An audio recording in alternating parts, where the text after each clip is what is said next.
নাহমাদুহু ওয়া নুসাল্লি আলা রাসূলিহিল কারীম আম্মা বাদ। বিসমিল্লাহির রহমানির রহিম। প্রিয় সাংবাদিক বন্ধুগণ, ছাত্র জনতার গণ অভ্যুত্থান পরবর্তী সৃষ্ট পরিস্থিতিতে করণীয় এবং আগামীর বাংলাদেশ বিনির্মাণে আমাদের ভাবনা জাতির সামনে তুলে ধরার নিমিত্তে আয়োজিত আজকের এই সংবাদ সম্মেলনে উপস্থিত সবাইকে আন্তরিক শুভেচ্ছা ও কৃতজ্ঞতা জানাচ্ছি।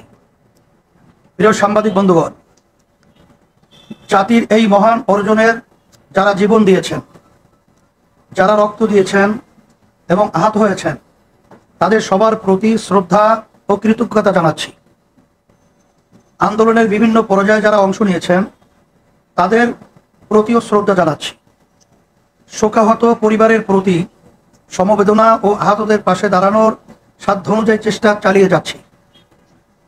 প্রিয় সাংবাদিক বন্ধুগণ, দেশের সবচেয়ে বর্বর ও নৃশংস আওয়ামী দুঃশাসন উৎখাতের সংগ্রামের সূচনা করেছে আমাদের গর্ব শিক্ষার্থী সমাজ। তাদের অসীম সাহস, ত্যাগ ও বুদ্ধিদীপ্ত নেতৃত্ব আমাদের গর্বিত করেছে। ইসলামী আন্দোলন বাংলাদেশ শুরু থেকে এই আন্দোলনের সাথে সম্পৃক্ত থেকেছে। 19শে জুলাইতেই আমরা পরিষ্কার করে জানিয়েছি যে সরকারের পদত্যাগই একমাত্র সমাধান। শুরু থেকেই নানা মাত্রায় ও নানা ধরনে ইসলামী আন্দোলনের নেতা কর্মীরা এই আন্দোলনে অংশ নিয়েছে। সেজন্য আমরা গর্ববোধ করি যে নৃশংস এ জালিমের পতনের মহান বিপ্লবে আমরা ভূমিকা নিতে পেরেছি। আমাদেরও অনেক ভাই জীবন দিয়েছেন এবং আহত হয়েছেন। প্রিয় সাংবাদিক বন্ধুগণ, স্বৈর শাসনের অবসান হয়েছে। এখন সময় দেশ গড়ার, এখন সময় সাম্য, সামাজিক মর্যাদা ও ন্যায় বিচার ভিত্তিক বাংলাদেশ নির্মাণের। এই যুগ সন্নিক্ষণে আগামী পরিকল্পনা হিসাবে আমরা কিছু প্রস্তাব তুলে ধরতে চাই। অনতিবিলম্বে স্বৈরাচার বিরোধী আন্দোলনে সক্রিয় এমন সকল রাজনৈতিক দল, পেশাজীবী ও বৈষম্য বিরোধী ছাত্র আন্দোলনের প্রতিনিধিদের সাথে পরামর্শক্রমে অনূর্ধ্ব 15 সদস্য বিশিষ্ট অন্তর্বর্তীকালীন সরকার গঠন করতে হবে, যার মেয়াদ 6 মাসের বেশি হতে পারবে না। 2, অন্তর্বর্তীকালীন সরকারের কেউ পরবর্তী নির্বাচনে অংশ নিতে পারবেন না। 3, গ্রহণযোগ্য তদন্ত কমিশন ও স্বতন্ত্র ট্রাইব্যুনাল গঠন করে জুলাই গণহত্যাকাণ্ডের বিচার করতে হবে। একই সাথে গত 16 বছরে গঠিত সকল রাজনৈতিক ও প্রশাসনিক হত্যাযজ্ঞ, গণহত্যা, গুম ও মানবাধিকার লঙ্ঘনের বিচার করতে হবে। তদন্ত সাপেক্ষে আহত নিহত পরিবারকে ক্ষতিপূরণ সহ পুনর্বাসনের ব্যবস্থা করতে হবে। এক্ষেত্রে যে সকল ব্যক্তি বা সংগঠন দোষী সাব্যস্ত হবে তাদেরকে রাজনীতি ও নির্বাচন থেকে স্থায়ীভাবে নিষিদ্ধ করতে হবে। 4, তদন্ত সাপেক্ষে গত 16 বছরে সকল দুর্নীতিবাজ ও বিদেশে অর্থ পাচারকারীদের সকল সম্পত্তি ক্রয় করে রাষ্ট্রীয় কোষাগারে জমা করতে হবে এবং বিদেশে পাচারকৃত টাকা ফেরত আনবার উদ্যোগ গ্রহণ করতে হবে। বিগত 16 বছরে যারা ক্ষমতায় ছিলেন তাদের সম্পদের হিসাব দিতে হবে। সকল দুর্নীতি ও টাকা পাচারের শ্বেতপত্র প্রকাশ করতে হবে। 5, আইন শৃঙ্খলা বাহিনী, প্রশাসন, বিচার বিভাগ সহ প্রজাতন্ত্রের যে সকল কর্মচারী আইন সংবিধান শপথ লঙ্ঘন করে অপেশাদার আচরণ করেছেন তাদেরকে বিচারের মুখোমুখি করতে হবে। 6, দেশের সংখ্যাগরিষ্ঠ জনগোষ্ঠীর চিন্তা ও চেতনা ও অনুভূতির বিরুদ্ধে কোনো সিদ্ধান্ত নেওয়া যাবে না। 7, নির্বাচন কমিশনকে পুনর্গঠন করতে হবে এবং অবাধ, সুষ্ঠু, গ্রহণযোগ্য ও অংশগ্রহণমূলক নির্বাচনের জন্য সংখ্যানুপাতিক নির্বাচন পদ্ধতি পিআর চালু করতে হবে। 8, আওয়ামী দুঃশাসনের বিগত 16 বছরে সবচেয়ে ক্ষতিগ্রস্ত হয়েছে এদেশের সাধারণ শিক্ষা খাতের মান ও নৈতিকতা। এই ক্ষতি দ্রুত সময়ের মধ্যে কাটিয়ে ওঠার লক্ষ্যে দেশপ্রেমিক শিক্ষাবিদ ও ওলামায়ে কেরামের সমন্বয়ে একটি জাতীয় শিক্ষা কমিশন গঠন করে প্রয়োজনীয় পদক্ষেপ গ্রহণ করতে হবে। 9 ওলামায়ে কেরাম জাতির ধর্মীয় নেতৃত্ব প্রদান করেন। তারা উম্মাহর ঈমান আমল রক্ষায় কাজ করেন। সেজন্য অন্তর্বর্তীকালীন সরকারে ওলামায়ে কেরামদের মধ্য থেকে প্রতিনিধি অবশ্যই থাকতে হবে। ছাত্র জনতার এই আন্দোলন হত্যা, লুটতরাজ ও অবৈধ ক্ষমতা প্রয়োগের বিরুদ্ধে ছিল, শিল্প ও কলকারখানা ধ্বংসের বিরুদ্ধে ছিল। এখন যদি আন্দোলনে অংশগ্রহণকারীদের মধ্য থেকে কেউ একই রকম কাজ করেন তাহলে তা সব বিরোধিতা হয়ে যায়। সেজন্য আমরা বিশ্বাস করি যারা লুটতরাজ, দখলদারি ও অরাজকতায় লিপ্ত তারা আন্দোলনে সম্পৃক্ত কেউ না, বরং তারা সুযোগ সন্ধানী। আমরা দৃঢ়তার সাথে সবাইকে আহ্বান করছি যে এখনই সব ধরনের অরাজকতা বন্ধ করুন। যারা অরাজকতা করছে তাদের প্রতিরোধ করুন। যারা দেশের সম্পদ নষ্ট করছে তাদের প্রতিরোধে এলাকায় এলাকায় প্রতিরোধ কমিটি গঠন করুন। প্রিয় সাংবাদিক বন্ধুগণ, ইসলামী আন্দোলন বাংলাদেশ মনে করে দেশের সকল নাগরিক সমান মর্যাদা ও অধিকার প্রাপ্ত। ধর্মের কারণে কাউকে আঘাত করা বা কাউকে প্রতিপক্ষ বানানোকে ইসলাম ও রাষ্ট্রীয় আইনও সমর্থন করে না। আমাদের আন্দোলনের চেতনাও তা সমর্থন করে না। সেজন্য বলবো, দেশের সংখ্যালঘুদের প্রতিটি উপাসনালয় ও ধর্মীয় স্থাপনায় পাহারার ব্যবস্থা করুন। ইসলামী আন্দোলন বাংলাদেশ ইতিমধ্যেই সেই কাজ শুরু করেছে এবং তা অব্যাহত থাকবে ইনশাআল্লাহ। উক্ত 9 দফা দাবি আদায়ের লক্ষ্যে নিম্নোক্ত কর্মসূচি ঘোষণা করছি। কর্মসূচি: 9 আগস্ট 24 শুক্রবার বিকাল 3টায় বাইতুল মোকাররম উত্তর গেইটে বিশাল গণজামায়াত। পর্যায়ক্রমে বিভাগ ও জেলা শহরে সমাবেশের আয়োজন করা হবে। প্রিয় সাংবাদিক বন্ধুগণ, পরিশেষে আবারও গণ অভ্যুত্থানে জীবন দানকারী ও আন্দোলনে সম্পৃক্ত সকলের প্রতি শ্রদ্ধা জানাচ্ছি। আল্লাহ হাফেজ। ধন্যবাদ সকলকে।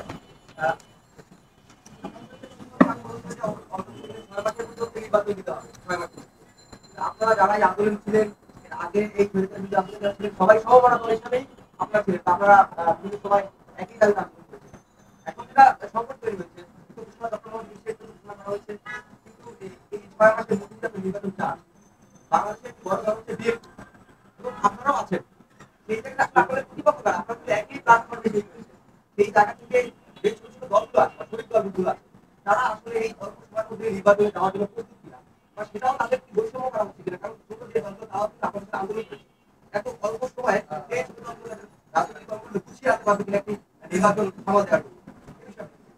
আমরা আগে থেকেই নির্বাচনের ব্যাপারে আমার রাজনৈতিক বিএনপি সহ সব দলগুলোই আসলে নির্বাচনের ব্যাপারে আগে থেকেই আমরা প্রস্তুতি গ্রহণ করে আসলে ছিলাম, এখনো আছি।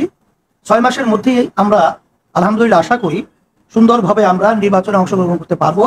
এই মন মানসিকতার আলোকেই তো আজকে আমরা 6 মাসের কথাই বলেছি।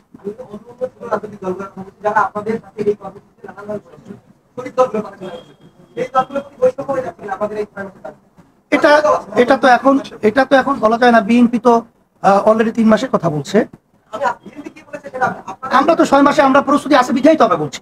এবং অন্যান্য সমমনা ছোট দলগুলোর ব্যাপারটা তো এখন পর্যন্ত আমাদের জানা নাই, তবে আশা তো করি 6 মাসের বেশি কারো লাগার কথা না।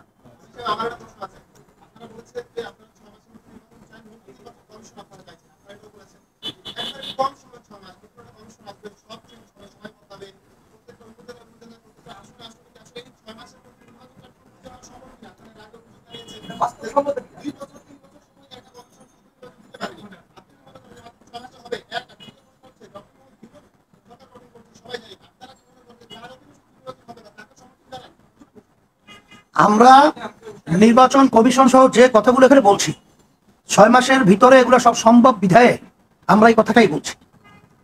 এটা 6 মাসের ভিতরে পারবে না এরকম কোনো যৌক্তিক আপনাদের কাছে যদি কোনো কথা থাকে সেটা আমাদের কাছে বলতে পারে। আমরা পারবো বলবো বিধায় দেব এবং পারা সম্ভব বিধায়, এর জন্যই আমরা 6 মাসের কথা বলেছি। আর ডাক্তার ইউনূস এখানে পরামর্শ ভিত্তিক, তার নাম যারা ছাত্র এই আন্দোলনে ছিল এবং এখন বর্তমানে যারা দায়িত্ব রয়েছে, পরামর্শ ভিত্তিক তারা ডাক্তার ইউনূস সাহেবকে যদি প্রধান অন্তর্বর্তীকালীন সরকারের প্রধান হিসাবে তারা মানে দায়িত্ব দিয়ে থাকে, তার মাধ্যমে কি হয় বা না হয় সে তো রাজনৈতিক ব্যানারে কখনোই সে কাজ করে নাই। যেহেতু সে কাজ করে নাই বিধায় আসলে আমরা এখনই তার ব্যাপারে কোনো মন্তব্য পরিষ্কার করার মতো এখন পর্যন্ত আমরা পাচ্ছি না। এটা আমরা দেখবো যে আসলে আমরা যে সরকার আসবে, এখন তো আমরা তাদের ব্যাপারে জানি না বিধায় এখন তো অসমর্থনের কথা এখানে আসার সুযোগ নেই। সেটা এখন বলা যাচ্ছে না, এটা আমরা অবস্থার পরিপ্রেক্ষিতে।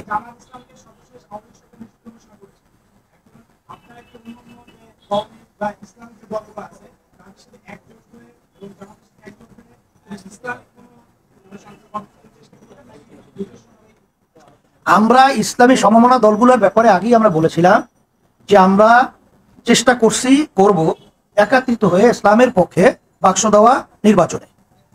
আর অবস্থার পরিপ্রেক্ষিতে এটা আমরা তখনই সিদ্ধান্ত এবং তখনই পরিষ্কার বলতে পারবো যে আসলে আমরা কোন পদ্ধতিতে নির্বাচনে অংশগ্রহণ করলে ইসলাম, দেশ, মানবতার কল্যাণ হয়, সেটা আমরা তখন লক্ষ্য করবো ইনশাআল্লাহ।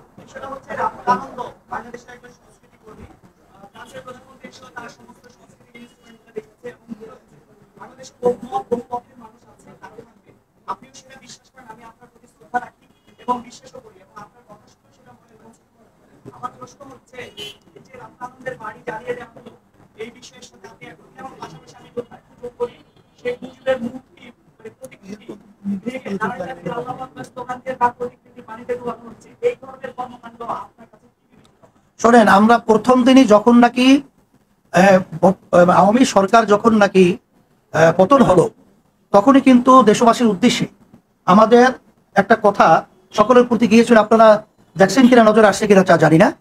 তখনই কিন্তু সংখ্যালঘু সহ তাদের জানমালের ইজ্জত এবং তার মালের হেফাজতের সংরক্ষণের ব্যাপারে আমরা কিন্তু পরিষ্কার বলেছি। এবং আজকেও আপনারা দেখবেন গতকালকে সহ সারা দেশে সংখ্যালঘু সহ বাংলাদেশে যারা বসবাস করছে তাদের জানমাল এবং তাদের ধর্মীয় উপাসনালয়, তাদের মন্দির সহ সেটা আমাদের লোকজন পাহারা দিচ্ছে। সেভাবে আমাদের পরিষ্কার, এটা ইসলাম ধর্ম কখনোই কোনো জাতির জান মাল ক্ষতি কখনোই তারা এটা প্রশ্রয় দেয় নাই। এটা আল্লাহ রাসূল সাল্লাল্লাহু আলাইহি ওয়াসাল্লাম থেকে ইতিহাস, এখন পর্যন্ত এটা আমরা কখনো দেই নাই। এবং আপনারা দেখবেন বাংলাদেশ স্বাধীনতার সময়ও এবং বিভিন্ন সময় যখন নাকি রায়ত সহ যে বিভিন্ন ঘটনা বাংলাদেশে ঘটেছিল, তখনও কিন্তু হিন্দুরা আমাদের চরমনাইতে তখন কিন্তু আমাদের বাপ দাদা সহ তাদের ওখানে তারা আশ্রয় নিয়েছিল এবং ওখানে তারা খাওয়া দাওয়া সহ ওখানে তারা কিন্তু বসবাস করেছিল। এটা কিন্তু পরিষ্কার। এর মাধ্যমে আপনারা জানতে পারবেন যে ইসলামী আন্দোলন বাংলাদেশ কখনোই আমাদের মাধ্যমে, এবং আমরা কখনোই এদের কোনো জানমালের ক্ষতি হোক এ ব্যাপারে কাউকে কোনোদিন ছাড় দেই নাই এবং ছাড় দেব না। এবং এটা সম্পূর্ণ একটা ঘৃণিত এবং সম্পূর্ণ একটা ধর্মীয় চেতনার বাইরের কাজ যারা করে। এরা কিন্তু কোনো ধর্মে বা এরা কোনো বর্ণের, এরা আসলে মূলত সন্ত্রাস।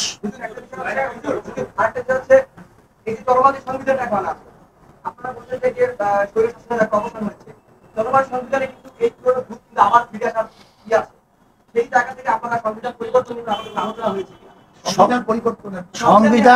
সংবিধান পরিবর্তনের ব্যাপারে এটা তো এখন আমরা বলবো না, কারণ সংবিধান পরিবর্তনের একটা পদ্ধতি আছে, এটা এখন বললেই তো হয় না।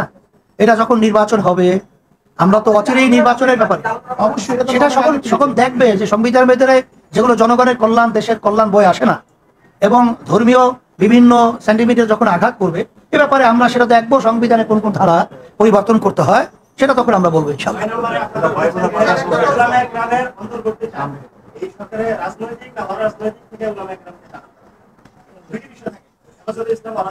বাংলাদেশের ভিতরে শতকরা 92 জনের তো মুসলমান বসবাস করে। সেখানে বাংলাদেশ পরিচালনার দায়িত্ব যারা পালন করবে আর সাধারণ যারা নাকি মুসলমান, তাদের দিক নির্দেশনা সহ তাদের পরিচালনার ক্ষেত্রে দায়িত্ব পালন সম্মানিত উলামায়ে কেরামদের উপরে ন্যস্ত থাকে। রাজনৈতিক অরাজনৈতিক এটা আমাদের প্রশ্ন না, কিন্তু গ্রহণযোগ্য ব্যক্তিত্ব সম্পৃক্ত থাকা, তাদের একটা পরামর্শ থাকা, এটা জরুরি। আপনি বলুন।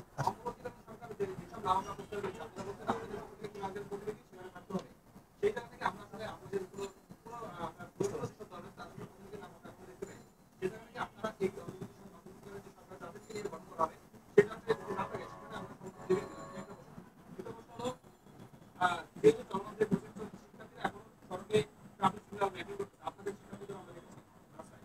সেক্ষেত্রে আসলে শিক্ষার্থীরা কতদিন এই ট্রাফিক ব্যবস্থা আপনার নিয়ন্ত্রণে থাকে, তার কতদিন সড়কে থাকে, এই একটা বিষয় আমরা তাদেরকে ওখানে নেওয়ার জন্য আইন শৃঙ্খলা রক্ষাকারী বাহিনী তাদের মধ্যে সংলাপ তৈরি হচ্ছে, তার মধ্যে এখন কেউ পালন করতেছে না, সেটা আমাদের কাছে কি মনে হয়? আমাদের কাছে বার্তা তো পরিষ্কার দেখছেন, আমরা তো এখন সরকার পরিচালনা বা দেশ পরিচালনা করছি না। আমরা নিয়ম অনুযায়ী দেশের অরাজকতা কোনো দিক থেকে যে না হয়, মানুষের কষ্ট না হয়, এই জন্য আমাদের দায়িত্ববোধ থেকে আমরা আমাদের ছাত্র, আমাদের ইসলামী আন্দোলন সহ সমস্ত সহযোগী সংগঠন এবং সর্ব শ্রেণীর, বিশেষ করে অনেক ছাত্ররা অন্যান্য সংগঠনের আছে, তারাও কিন্তু এখন রাস্তা সহ বিভিন্ন জায়গায় মানুষের শান্তি বজায় রাখার লক্ষ্যে তারা কাজ করছে। এখন আশা করি অল্প সময়ের ব্যবধানে এই অবস্থাটা কেটে উঠবে। এই জন্য পদক্ষেপ সেনা প্রধান সহ, প্রেসিডেন্ট সহ এবং যারা নাকি রাজপথে আন্দোলন করেছিল, সবাই আমরা সজাগ সোচ্চার এ ব্যাপারে আছি। এটা আমরা লক্ষ্য করছি।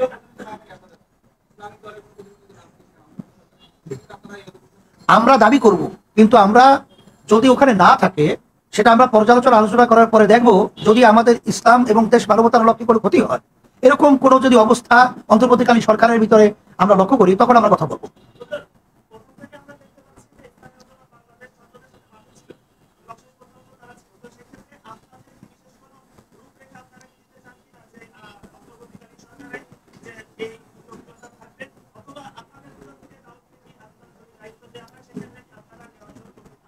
না, সেটা আমরা আমাদের কথা বলেছি।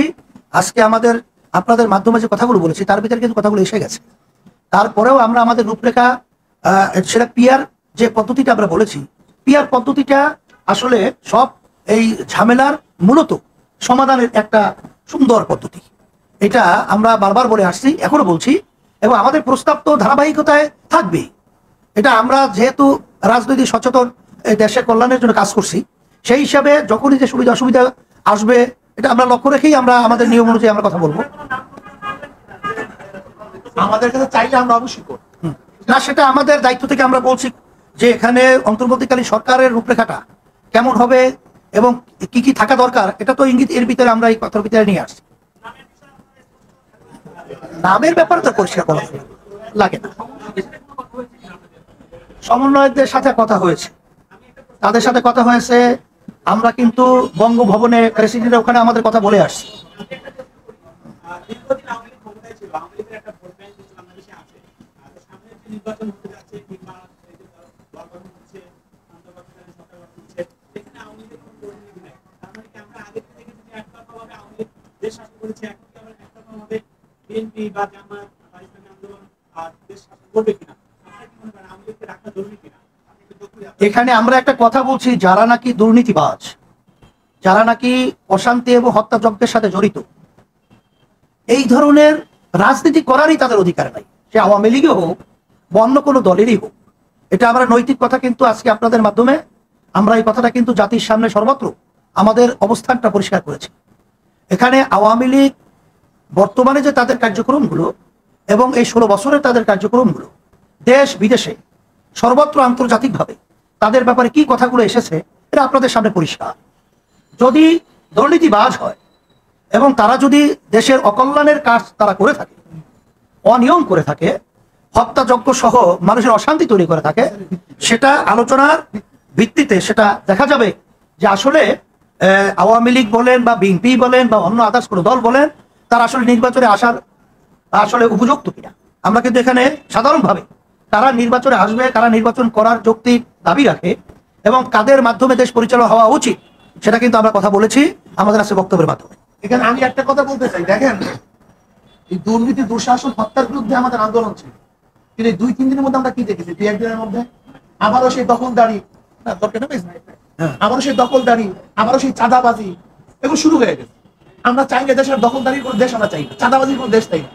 আমরা চাই মানুষ শান্তিতে থাকবে, প্রত্যেক মানুষ অধিকার ফিরে পাবে, এটি আমাদের মহা দাবি। সেটা বিএনপি হোক, যে পার্টি হোক না কেন, যারা বর্তমানে আবার সুযোগ পেয়ে হত্যাযজ্ঞ চালাইতেছে, ধ্বংস করতেছে, দখলদারি করতেছে, চাঁদাবাজি শুরু করছে, এদেশের জনগণকে বলবো তাদের কোনো প্রত্যাখ্যান করা।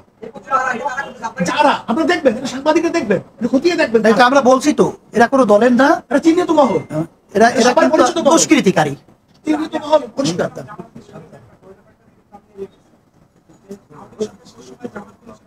হ্যাঁ, আচ্ছা ঠিক আছে, আলহামদুলিল্লাহ।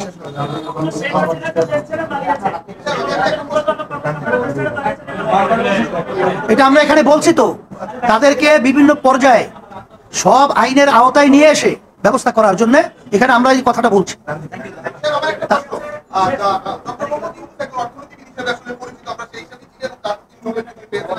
এখন এই সময় অন্তর্বর্তীকালীন সরকারের প্রধান উপদেষ্টা হিসেবে নিযুক্ত করা হয়েছে।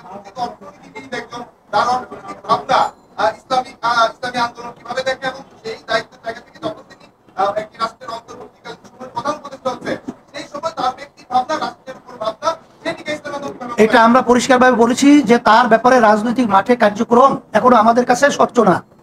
সে দায়িত্ব পালন করার পরই যদি কোনো দেশের ক্ষতিকারক বা রাজনৈতিক যাই বলে, যদি সে অযোগ্য হয় বা সুবিধা অসুবিধা আমরা এটা লক্ষ্য করার পরই আমরা তাদের ব্যাপারে কথা বলবো।